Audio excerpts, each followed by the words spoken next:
I'm probably a poet on roller skates, to be honest. Like, I don't know how to sort of shed that.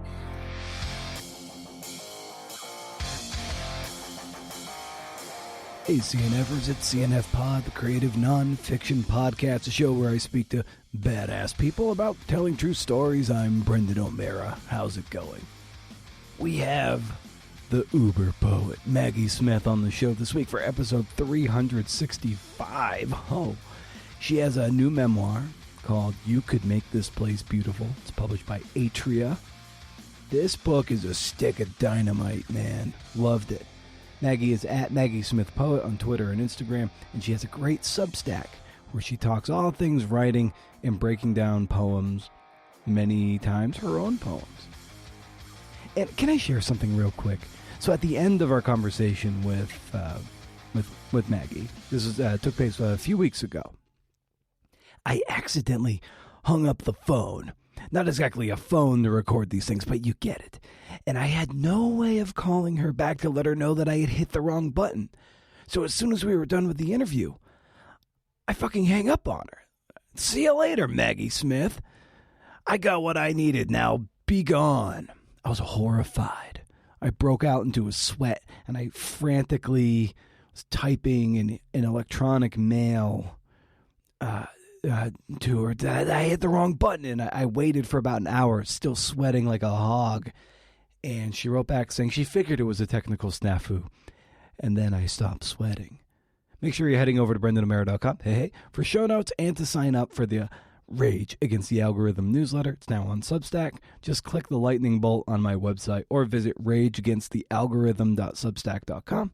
Still first of the month, no spam. So far as I can tell, you can't beat it.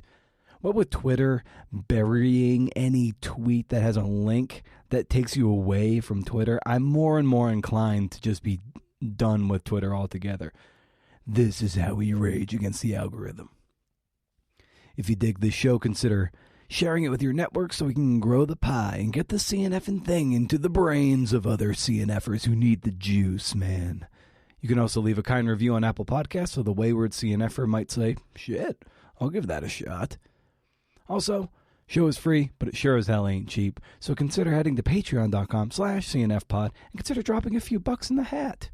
If you glean some value from what we churn and burn here at CNF Pod HQ, shout out to Tracy Slater.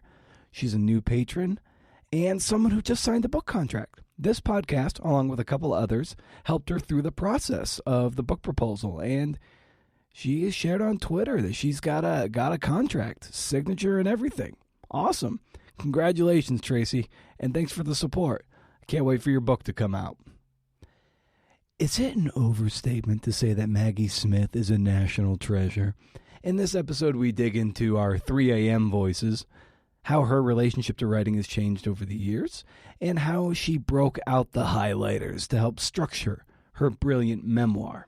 So are you ready to get after it? This on the day Metallica releases their newest album, 72 Seasons. Oh yes, let's hit it. Riff.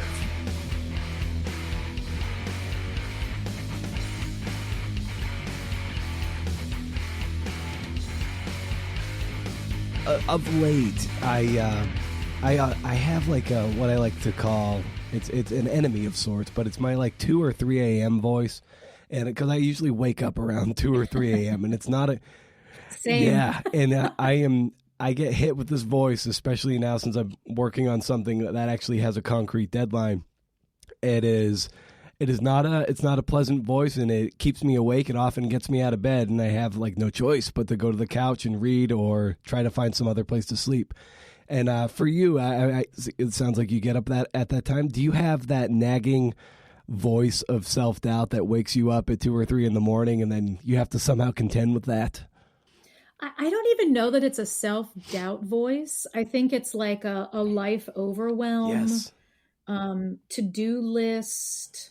Have you forgotten something? Are you on top of all the things? Like it's like the nagging feeling that the mom has on the airplane when she realizes in Home Alone that Kevin is not on the plane. It's like that Kevin voice where I wake up in the middle of the night and I feel like there's something I was supposed to do today, or there's something I was supposed to do this week. that is not on my radar, and I'm missing something. It's like the feeling of having packed your bags and you know that like the medication that will keep you alive is not in the suitcase. It's completely irrational, and most of the time it's nothing, and I can never really figure out what the thing is that's waking me that I'm forgetting about, but I often cannot go back to sleep once my mind is active like you. So I get up and sometimes I might work for 2 hours in the middle of the night on, student work or my own writing or something for my Substack or whatever, because if I'm going to be awake, I might as well not be just staring at the ceiling, feeling bad about Yeah. it. Well, that's the thing too. Yeah, you're wrestling like that. And, for people like us who are usually in front of computers all day, reading all day, sometimes like even though you're sort of told you wake up in the middle of the night, go to the couch and read, it's like, all I do is read. And sometimes my eyes are just bleeding out of my head. And so I almost don't know what to do. I can't look at a computer screen at 3 a.m. It's just going to burn my retinas, even with my blue blockers on. It's just like, I don't know what to do with myself. I know it'd probably be better to like go take a walk, or like go do something physical that can sort of like exercise that whatever that nervous energy is out of the body, instead of continuing to sort of live in one's mind, which is where the nervous energy like lives and thrives. But I can't do that in my house at night because I've got kids sleeping upstairs and a dog sleeping downstairs and creaky floors. So whatever I do in the middle of the night needs to be pretty much silent so that I'm not disturbing anybody else. Yeah, it's now I understand you celebrated your a birthday recently, right? Yes, Very I nice, did. happy birthday. Thank And you. I've been asking some people this late, I've of late that to give you a little context, I feel like every 5-ish years or so, my sort of like relationship to writing has kind of changes, just as just maturing or whatever. Call it that. But yeah, we'll go with that. It sounds weird coming out of my mouth. But so I wonder for you, having just celebrated another birthday, and yeah, how has your relationship, over maybe 5 or even 10-year increments, changed as you've gotten a little bit older, matured? Matured. Yeah, I'm not sure. I'm definitely getting older. If I'm maturing, that I suppose is maybe best left to the people in my life who could be a better judge of that than I am. I still do like to roller skate, so I'm not sure that the maturing is actually That's awesome. happening. Yeah, I don't know that my relationship to my writing has changed all that much, and that my process is still pretty much the same. I approach projects pretty much in the same way. I think I respect it more than I did 5 years ago. I just turned 46. So when I was 41, I'm not sure I really saw writing as my work in the same way that I see it now. And I don't, I'm sure there are like a whole host of reasons for why that was. But one thing I will say that over the past few years, I think beginning to write and publish more prose, as opposed to only poetry, probably has changed my relationship to my writing more than any maturing I may or may not have done. um, that has been really different. And I was talking to a friend, a poet friend recently about that, and it just occurred to me, like, why do we not write as widely as we read? If most of us read short stories and novels and poems and essays and articles and memoirs, and why are we not allowing ourselves really to sort of dip into these different spaces that we do dip into as readers, because we feel like it's not our territory. Right. And yeah, so that's been the big shift, I would say, over the last 5 years, is sort of reconsidering what my territory might be and letting myself like exit the poetry bubble. Yeah. If we're going to continue with the metaphor, which is always like metaphor is the thing, isn't Right. it? Well, it's kind of like cross training in a way. Like you can write and get outside of like your, sort of the bubble of your brand, to use an even like a real gross term. Yeah. But it's like I find that I'm primarily a nonfiction guy, and in the vein of like kind of profile, biography, feature, that kind of realm. So if I dabble in just say like writing fiction on the side, not even for publication, but just as an exercise in like imagination, but also ways to not forget about scene and sort of dialogue. And then I'm like, oh, that these are, now that I've kind of remember what that feels like to write, maybe those are kind of the questions that can animate my reporting to build better nonfiction scenes that are verifiably true. But it kind of comes through in the muscle of working out the fiction tactics. I don't know if that makes any sense, to you and dabbling. Yeah, it does. I mean, I think, I write everything as a poet, regardless of Mm-hmm, genre. mm-hmm. And I don't know if most people who write across different genres feel that way. Like if when they're writing prose, they feel like a prose writer, and when they're writing something else, they feel like something else. But I feel like a poet doing whatever I'm doing. I'm probably a poet on roller skates, to be honest. Like I don't know how to sort of shed that. And so it's true that I think we can sort of squirrel skills from one kind of writing, into another. But I'm definitely always trying to sort of squirrel my poetry skills into my other kinds of writing because that's where I feel comfortable. So I don't know how to write prose as a prose writer, if that makes any sense. Like it would almost feel like ventriloquism to try to do it come at it from some other angle. I can only really enter any piece of writing as a poet. And so that informs every decision I make. That makes sense. I totally get that, because even when I dabble like in the little fiction things, I always I'm like, if I just do a little more legwork, I can make this nonfiction. Like this feels this feels too fake for me. I appreciate this, and it's just like, but I don't know. I just don't. It's like the guitar's out of tune. I'm not a fan, and I kind of get this. So I guess as you're approaching everything as a poet, it's like even when I do fiction, I approach it as like a journalist, and it feels something doesn't feel quite right. Yeah, no, I totally get that. Like something about the container Right. feels off. Like you're always trying to make it this other thing.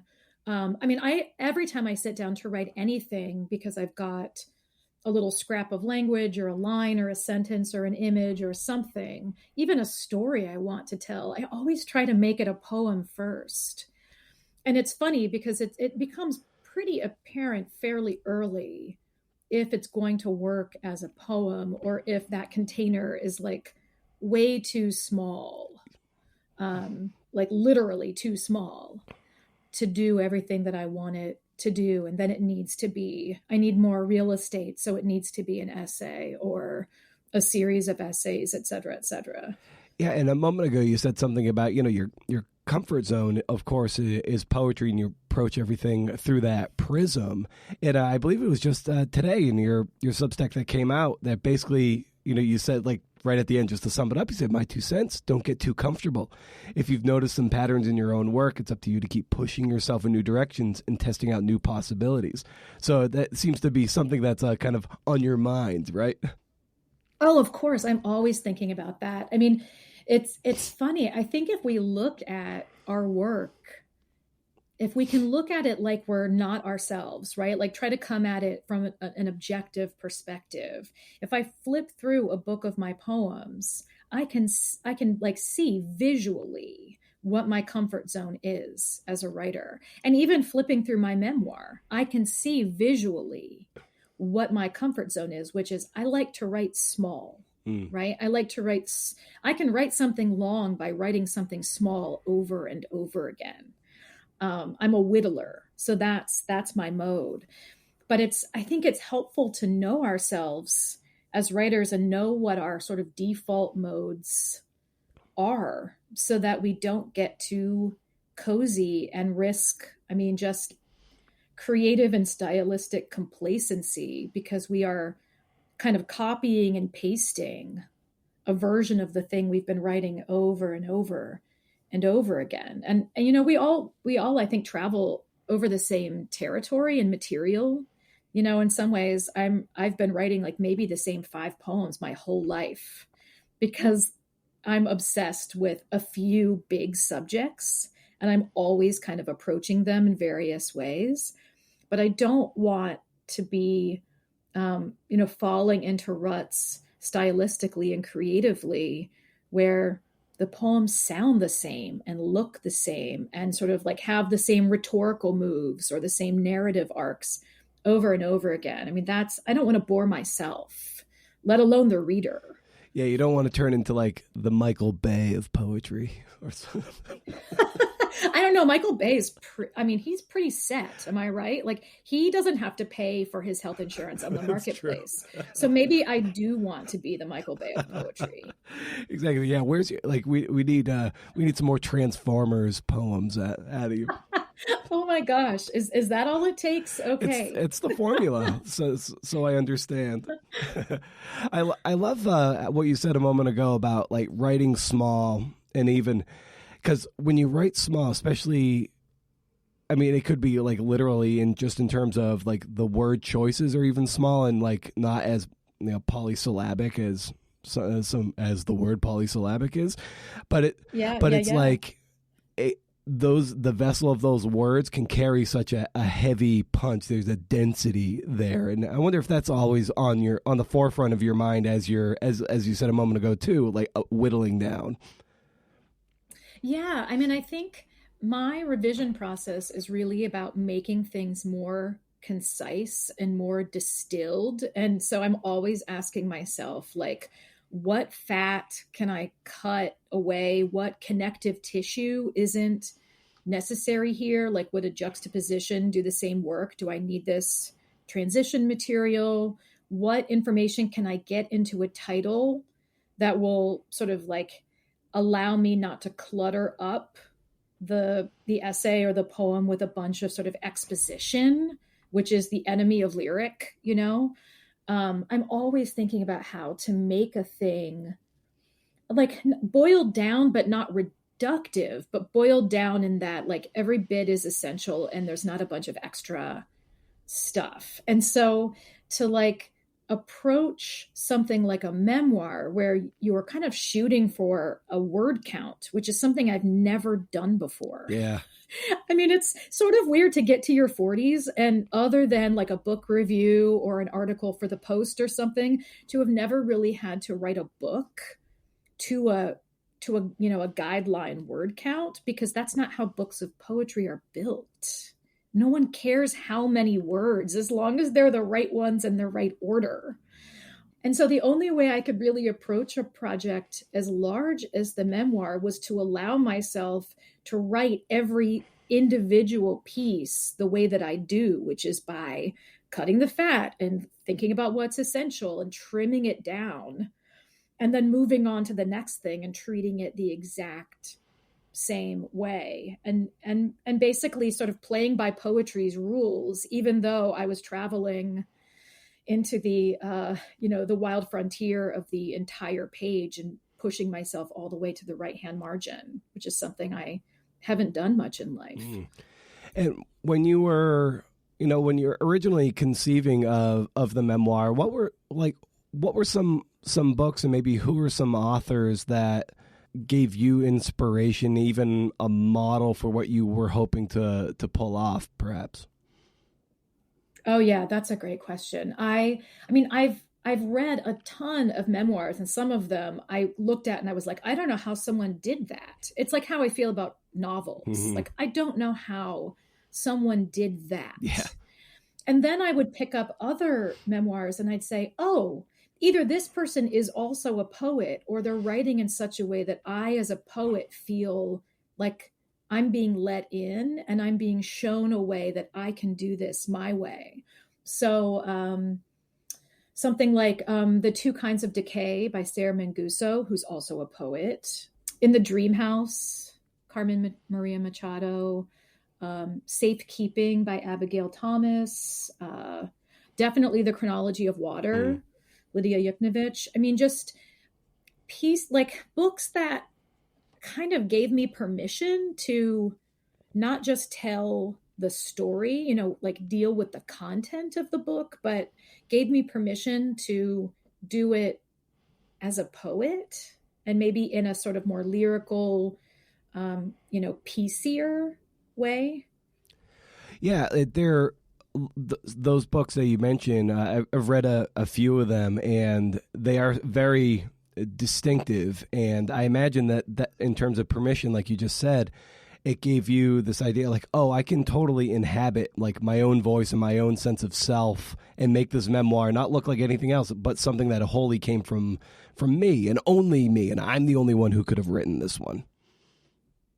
Yeah. I mean, it's like I didn't want to write this book as someone else. I didn't want to sort of like put on some sort of like, I don't know how to describe it, like a prose writer persona, Yeah. where I would then like change my style of writing in order to write a new kind of book. I really wanted to be able to write this book as myself, and I think honestly I needed to, because it was such a vulnerable act even writing the book, that it would have felt like too much to be like putting on airs stylistically as I was doing it. Like I needed to not have to think about being myself or not being myself. I just had to be able to kind of show up as is and hope that it would turn out okay.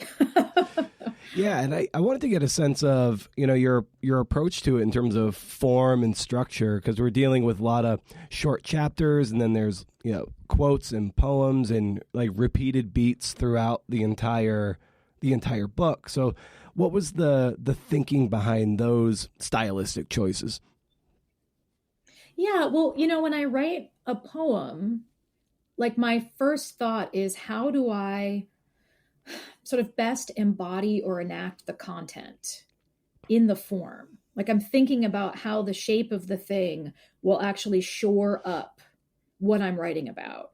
And so I kind of think what I was tasked with writing this book was how to accurately embody or enact the experience.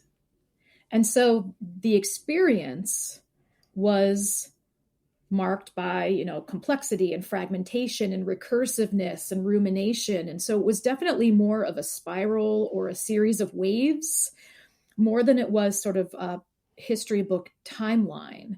And so I knew I needed the writing to move in that way. So the vignettes for me weren't just my comfort zone as far as writing in small sort of distilled pieces, but that form felt most psychologically true to me, because memory is associative, right? Like when I hear a song that reminds me of something else, then that pings and reminds me of something else. And then suddenly I'm back in that car, which reminds me of the person who owned the car, which reminds me of this one time.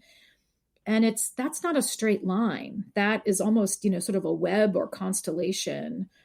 And I really wanted to get at that when putting the book together. So it literally was like assembling a poetry collection for me, which meant printing out hundreds of pages, laying them out on my living room floor while my kids were, at school, and I had the house to myself, and getting out a lot of colored markers. It was a complete Luddite process.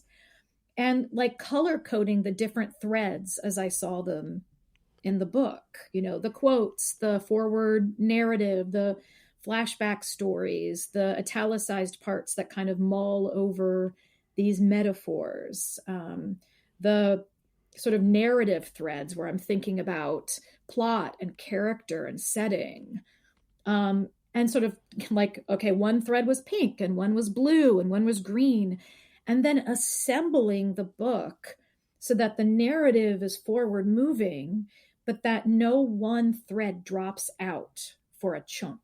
So if I read 30 pages and I realized there was no pink and that all the pink was in the back, I would have to kind of figure out a way to, like, as elegantly as possible, redistribute some of that. So it was a lot of paper shuffling, honestly. Yeah, the color coding thing is such a brilliant way. So you can at a glance, you see the balance right there, or the lack of balance, and you're like, all right, like you said, I got to figure out how to fold this color in over here, and then it's just going to feel far more, just like in tune, in balance. I love that.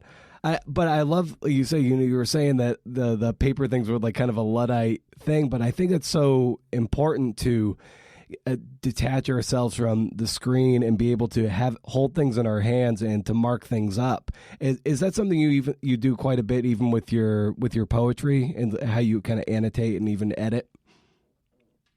Okay, so confession, I don't know how to type.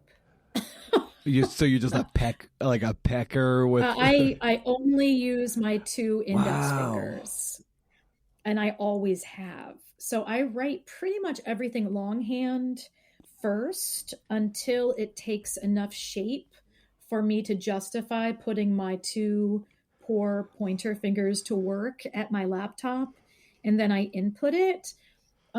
With this book, I did actually do more writing on screen than I've ever done in my life. And I don't know what it is about writing a paragraph versus writing in lines that my brain feels like that sort of relationship works. But because I type so slowly and so inaccurately, my brain works better with my fast hand when I'm writing longhand. And I always feel like I'm thinking too fast for my fingers when I'm at my laptop. That's crazy. Usually it's the other way around, where like people need to like write longhand to slow their brain down. Right? That's bunk. Yeah. No, not me. It's funny because I mean, both of my kids can type like for real because they've learned this in school, and I didn't even have email till college. So I started writing longhand because it was before I had a computer to write at. I used to pay a woman in our neighborhood to type my high school papers on her typewriter with my babysitting money as payment, because we didn't have a computer at my house when I was younger. So these are how habits are born, right. I suppose. Yeah, I a while ago, several years ago, I think I tweeted like the greatest thing I learned from my high school education was how to type.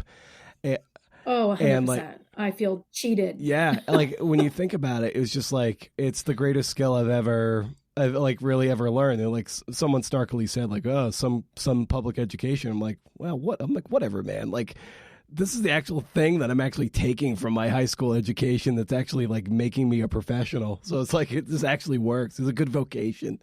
How to type. 100%. I cheated in keyboarding, which is what led to this. So let me be like a cautionary tale to any high schooler who may be listening to this. Do not cheat in keyboarding by moving the little wooden, hand cover away from your keyboard as the teacher circulates the room, because cheating and typing leads to just despair in later life if you end up being a writer. Look at my arthritic pointer fingers. I know they're powerful, but they have like, I really should have I should insure them. Like, like hand models have those in like insane insurance policies for their beautiful hands. Mine are not beautiful, but these pointer fingers, if I lose them in some terrible, chopping vegetables accident for some vegetarian meal, we're in a world of pain. I in the book too, you wrote, how can this experience be useful to anyone other than me? How can I make this material into a tool you can use? And I think that's such a valuable couple of questions to ask anyone writing a memoir, so it doesn't feel self-indulgent, but it is respectful of the reader. So what was the calculus there as you even put that on the page? Yeah, I'm glad you used the word self-indulgent, because I think it's so every sort of like every writer I know who's published a memoir at one point tweets, why did I do this? Why did I think anyone else would want to read about my life? Yep. Right. I mean, you've probably seen these tweets too. And of course, as a poet, I was like, oh, please, like everyone wants to read about your individual experience. It doesn't need to match mine. Like I love seeing a window into your life and sort of what you've experienced. And it you know, that's great. And then you do it and you find yourself thinking, if not tweeting, why did I do this? Why would anyone else want to read about my specific life?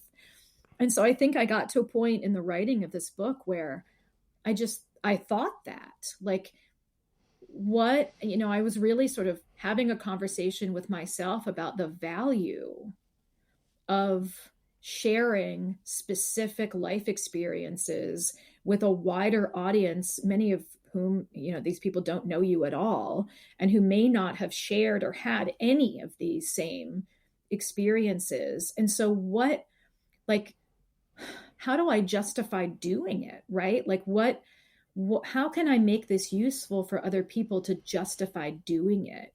And in the writing of the book, I actually got to a point, I think a bit later, where I'm like, you know what, actually experience is enough. Like sharing a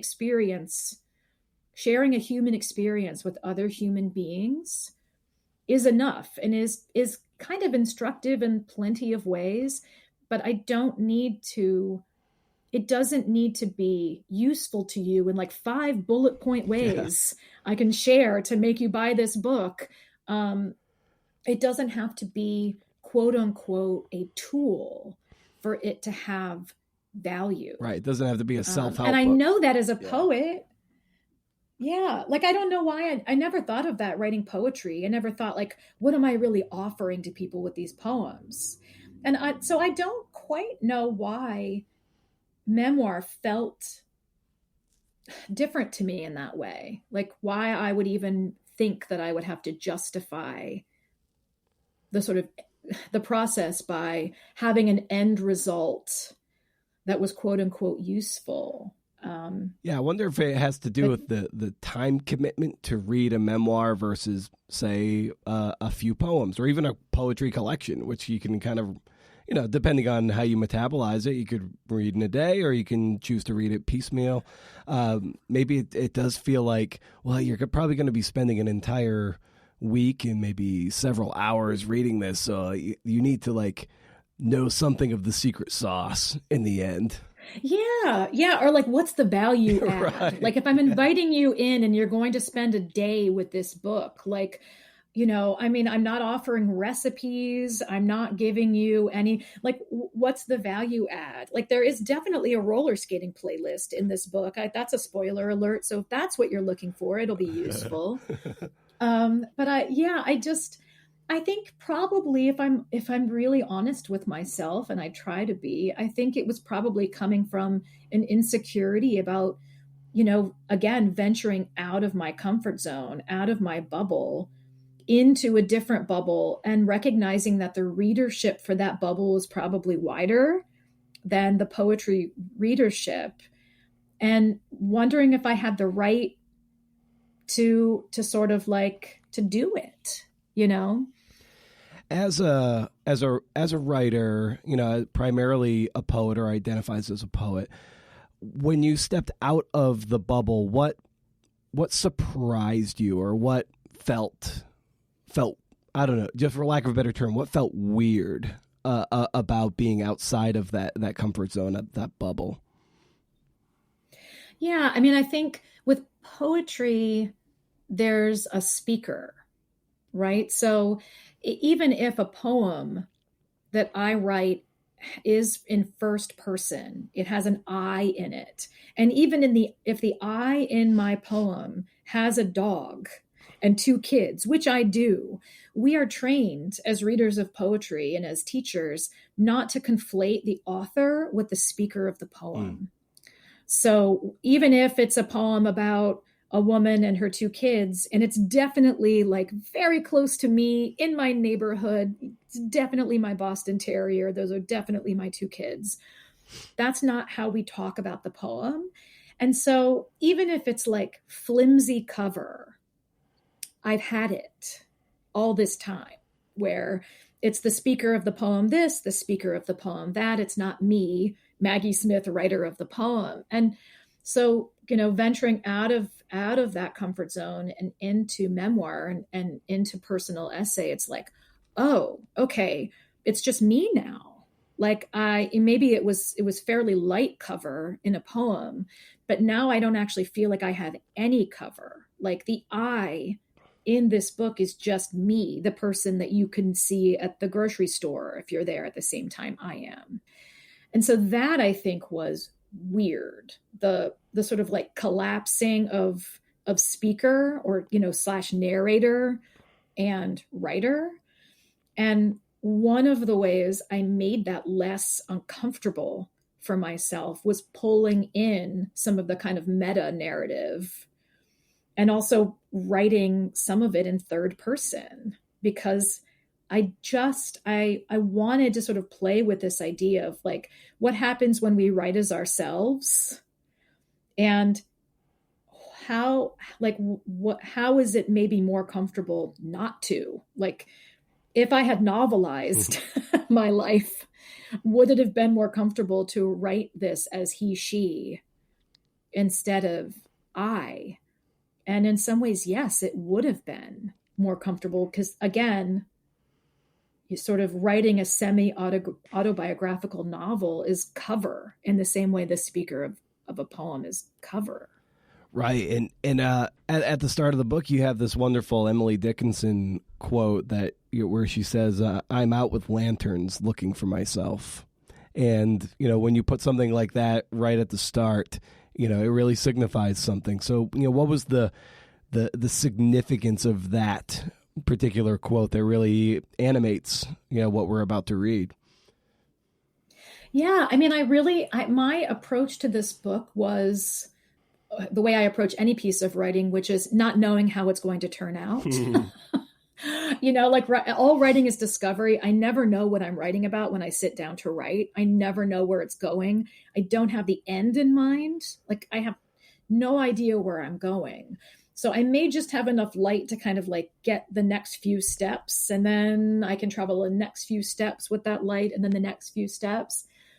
And so I came to this book really with a spirit of, curiosity and openness about my adult life. And maybe also a bit of naivete in that I thought, if I think deeply enough into these experiences, which I'll need to do to write this book, I will have all the answers and I will have figured it out. And I will have, for lack of a better word, solved all of these mysteries of my life and how I got here, that the sort of the David Byrne talking heads, how did I get here? This is not my beautiful life.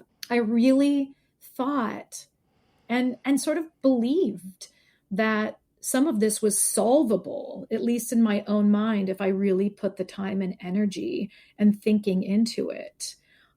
Being out with lanterns looking for myself. And I did find more of myself in the writing of this book. I did not, spoiler alert, find all of the answers, because of course that's not how life works. Right. Yeah. And early on too, I love how you wrote this. Like, my husband and I became friends in an advanced creative writing workshop in college. You might want to dog-ear this detail in your mind so you can come back to it later. So naturally I dog-eared it. And it's like, it's one of those things where you have like two creative people who meet up, and there can be, if one gets some recognition or one stays on that path and one might divert off that path, there can often be, resentment and bitterness there. And that's is that what you found to be true, where the foundation started to like kind of crack and get brittle? Well, it's hard for me to know. I mean, that's like part of why like no book is a tell-all, is that you only have access to your own experience. Yeah. And so, like a big part of my approach with this book is like, I can only speak for myself and what I experienced and witnessed and how it felt, though I don't actually know this, capital T truth of what that was. And so did it feel like that was part of the tension from my perspective? Yes. But I don't know that it was, because I'm only in my body and mind and not anyone else's. I do think it's hard for two creatives to be in a relationship. I think it's hard for two people in any career to have kids and try to balance the work of their own stuff and raising children. So I think having all of that in the mix was not an easy, a lot of ingredients and not an easy recipe. Well, yeah, even when you throw in the multiple role aspect of it, there's a point where one of the chapters was the spreadsheet where one of your friends like really itemized everything, the unpaid labor that she was doing around the house, and you come to this realization that when you had gone away, you never, for like a writer's conference or a retreat or whatever it was, that you didn't feel missed as a person. I felt missed as staff. My invisible labor was made painfully visible when I left the house. I was needed back in my post. Yeah, I mean, that's true. I think for writers or creatives who are, the primary caregiver, it's a tough balance when you need to be away for a book tour or for a reading or a college visit or AWP or whatever the thing is. And, I've always seen my work as being twofold. I'm a writer and I'm a parent. And I don't really see them being at odds, like being a parent has actually enriched my writing, but the time issue and the presence issue can put those two things at odds, right? Like I can't always be parenting if I also need to be elsewhere to do something in service of my writing. And I can't always be someplace in service of my writing because I need to be parenting, which is why I'm not attending AWP this year. And so that's like a balance that I'm learning to sort of strike on my own now as a single parent. But it was often tense when I was married. Yeah, and that moment too about like bitterness and resentment. Like I know you didn't want to put words in your ex-husband's mouth, but like when Good Bones went viral, like you made mention that there was like a wince like when that happened, and like right there I could feel that sense of jealousy and resentment, just because those are feelings that I feel when I sometimes see other people's successes, and I'm like, why haven't I had mine? And it's I feel that wince, and I'm not even in a contractually bound relationship at the time, so it's so yeah, no, we all do. Yeah. I mean, I think it's hard, and I think it's also natural. Yeah. Whether you're married to the person or they're your best friend or just like a writer friend who you see get something that you think, oh, and maybe it's not even something you could have gotten or applied for or anything, but somehow like, I do think there's this sort of like scarcity mindset in the writing world where it's like there's only so many things to go around. And if somebody else gets something, it means we're like, it's like being taken from us, which is such a like impoverished view of how this whole sort of like, I don't know. I think of poetry as sort of a gift economy. So I try not to think about it that way. And I would like to believe that if the roles were reversed, I would be, like completely pleased and happy and not at all put out or, inconvenienced or cranky about my partner's success or need to suddenly travel a bit more. But who knows? If the roles were reversed, it may have been exactly the same. Mm-hmm. It's, I'm not perfect. I have no idea how I would have behaved. It's this stuff isn't easy. How did you metabolize the virality of Good Bones when it came out, being in relative obscurity and then suddenly being thrust into the spotlight? It was really strange. Yeah, I mean, I had two small kids and I was working from home. And, most people in my community really didn't know me much as a writer. And so I was like the person who pushed the stroller around town and was like at toddler story time. um, and so I kind of felt like I went into a phone booth and came out and was this poet suddenly, even though I'd been doing it for years. So it was weird. I mean, I can't lie. It was really strange. And it had I think it could have had, it risked having a negative impact on my ability to write going forward. I just remember sitting down and having this sort of conversation with myself about, okay, what now? Like suddenly, I was read by a fairly narrow audience of mostly other poets and people who really like poetry with my first couple of books with small presses. And now all these people are like actresses and musicians and, other people who sort of aren't in the poetry circle, which is a small, beautifully discerning circle that I love. Suddenly all these people are kind of watching, and what do they want from me? Like, what do they expect from me next? Like, I can't recreate this. I'm not going to write a sequel to this poem. I'm not going to be able to do this, whatever this is, again. Every poem is a one-off. So I had to kind of like sit down, probably the way that like people who have a radio hit are like, oh no, like what next? And I think the good thing about poets is that like you don't have like an A&R person or a manager. I didn't have an agent.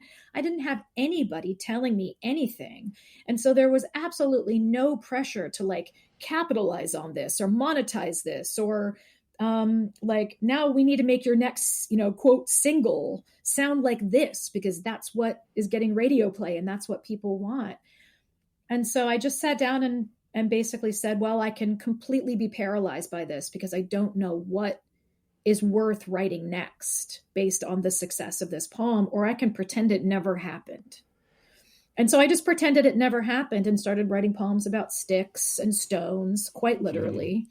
And just like whatever came to my mind, the smallest, most granular, no one would possibly ever care about them poems, just to kind of like clear the decks and like flush all of that attention from my system so I could just get back to work.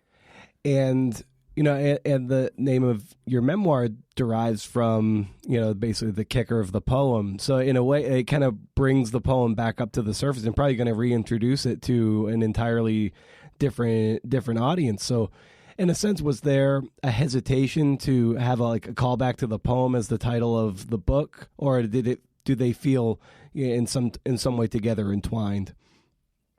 Yeah, they do feel entwined. And honestly, hearing you say that, I'm like, I didn't really think about, I'm so in my own head so much. I didn't even think about the idea that the memoir might introduce people who are not familiar with the poem to the poem. But I have to say, I love that idea because most people encounter this poem when bad things happen.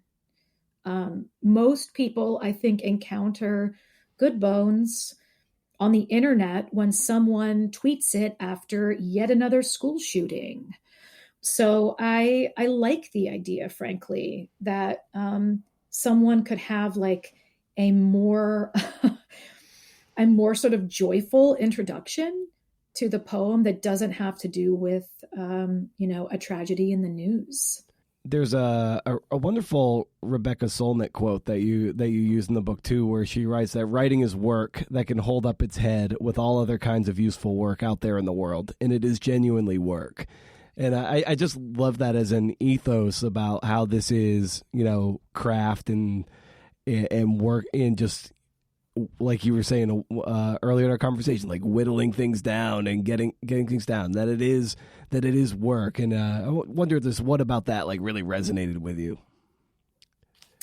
Well, I think, and even the idea of having to think about this book as a tool that I could offer to readers, even that kind of like self-justification I felt like I needed halfway through writing this book comes from a place of like not always having the work treated as such. And it was really important to me to approach it that way, and to sort of like honor that part of my life, and invest in it without apology, without permission. And actually, when I recorded the audiobook, I remember reading whatever happens right before that in the book, and then reading that Rebecca Solnit quote and pausing, waiting for the audio producer to say, can you read this sentence again? Or, that sounds great, on to the next page.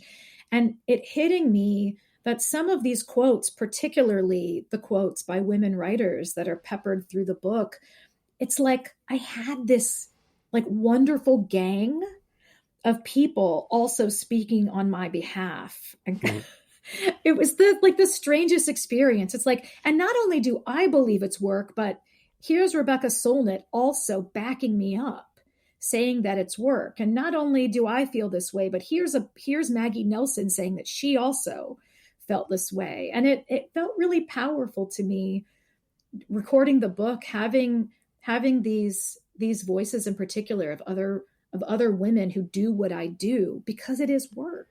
Yeah, there's the Joan Didion one too, where you say like it's easy to see the beginnings of things, and harder to see the ends. And I think that especially hit home to the way you constructed the whole postcard delivery system in the book, where you really start with the discovery, and then a bit later, I forget exactly where later, but there's the moment where you share the survey of like midlife crisis, the prescription aviators, the black luxury car, and they're like midlife crisis, and someone says like, oh, he definitely has a new girlfriend. You're like, yeah, you kind of blow that off, and like a week later, you're like, oh, I find the postcard. And yeah, sometimes life plays funny tricks on you like that. You're like, am I in a movie? Like, yeah. I thought my life was much more dull than this, but it seems to be following some fairly like predictable plot points right now. And towards the, I clipped out a bunch of things. Sometimes I had an e-galley for my Kindle, so sometimes I don't know where they are in relation to the rest of the book. It's just kind of disorienting with an e-reader versus an actual paper copy. But you wrote this isn't the story of a woman who fell in love again and therefore was healed and lived happily ever after. This is the story of a woman coming home to herself. And I loved hearing that distillation. And I think that echoes your poem Bride too. Is that right? Yeah, I mean, I was sort of, one of the bits of feedback I got somewhere along the way of writing this book is like, you should write about the relationship you're in now. And I thought, I actually don't really want to write much about that, because that's not the point. Like the arc of this story isn't like woman gets married, woman loses husband, woman finds new person, woman feels better. Yeah.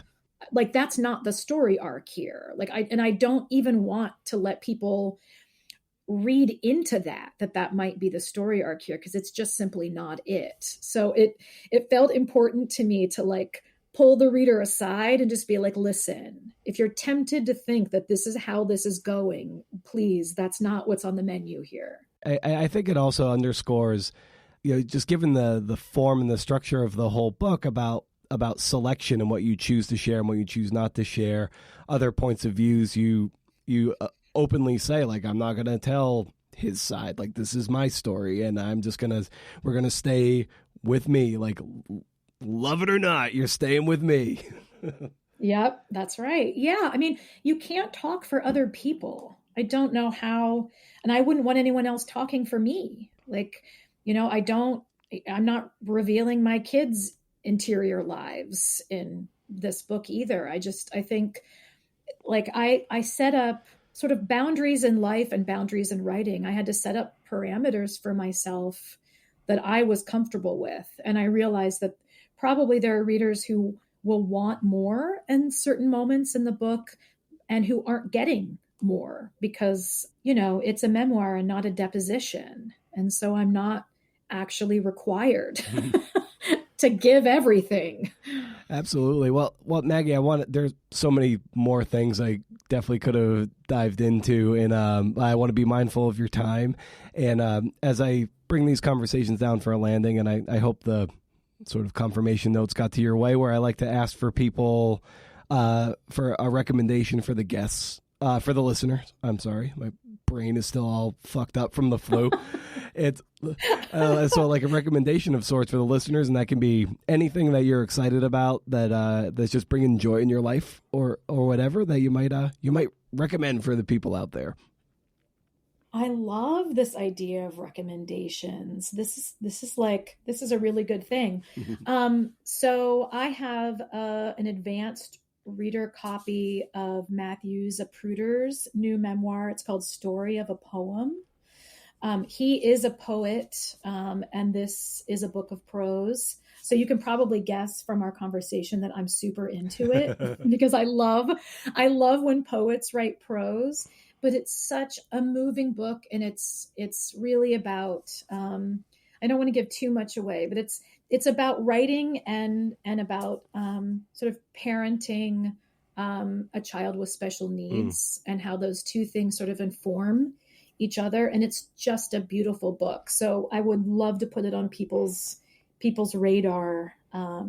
It's out in April. Well, actually, while You Could Make This Place Beautiful is also a beautiful book. I love that I ate it up. I read it really, really quickly, which is saying something because I'm not a very fast reader. And I just loved being with you in this book. So I just got to commend you on it, and just thanks so much for the work and everything you do. Oh, goodness. Thank you. Well, that was cool. Well, thanks for listening, CNFers. Thanks to Maggie for coming on the show. Maggie, just me and you here. If you want to call me and hang up on me, go for it, all right? If you like this conversation as much as I did, consider sharing it and tagging me in the show at CNFpod on Twitter, or Creative Nonfiction Podcast on Instagram, also, this show will only grow because of you. As you know, I'm something of a nobody, so it's the validation of your endorsements that makes the needle move. There's so much content out there, so many old podcasts that are worth listening to, and many more new ones that are worth listening to as well, especially like new ones from like famous people, and then you're like, God damn it, how now you're clouding up the works. Anyway, the show will only survive the pod fade if you celebrate it, so long as it's worth celebrating. I think it still is. Consider heading to patreon.com/CNFpod to throw a few bucks in the tip jar. Jesus. The tip jar. Show is free, but it sure as hell ain't cheap. You know, when I see someone like Maggie Smith on, let's say, Instagram, being interviewed by someone like, let's say, CNF Pod alum Leslie Jameson, I'm like, now there goes an intelligent conversation, rife with intellectual insights that will, no doubt, showcase the pyrotechnics of their brains.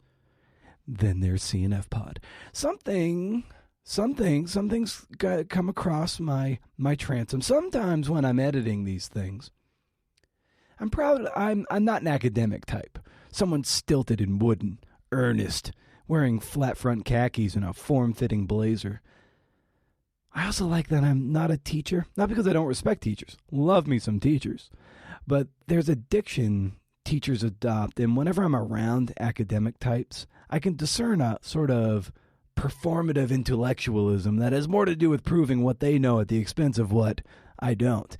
Or maybe I'm just insecure because I grew up next to a cranberry bog amidst juckets in the crooked teeth. So when I'm editing these things, I kind of like that I'm sort of this dude you run into at a party. Maybe you're not happy you ran into me at a party. And what I'm going to do is ask you a bunch of questions, probably buy you a drink or two, and you'll walk away feeling heard, a little buzzed, but probably a little exhausted. You'll feel smarter because I'm something of an all-pro smiler and nodder. You might, though I doubt it, want to grab coffee to talk more at another time at a quieter venue, and you will forget, but I won't. You'll likely say, wow, I probably wouldn't wear a Metallica shirt and a Red Sox cap to a cocktail party. I guess what I'm trying to say is, I'm glad this little podcast that could doesn't try to be anything that it isn't. I like that the podcast, such as it is, doesn't give too many fucks. It gives a few fucks. It wants to grow, so there are some fucks given, but the fucks it gives are fewer and farther between. you might need to visit a rest area between the fucks it gives to maybe get a Mountain Dew and a Snickers bar. All right, that's going to do it. I'm going to go listen to the new Metallica album for the 44th time today, okay? 72 seasons.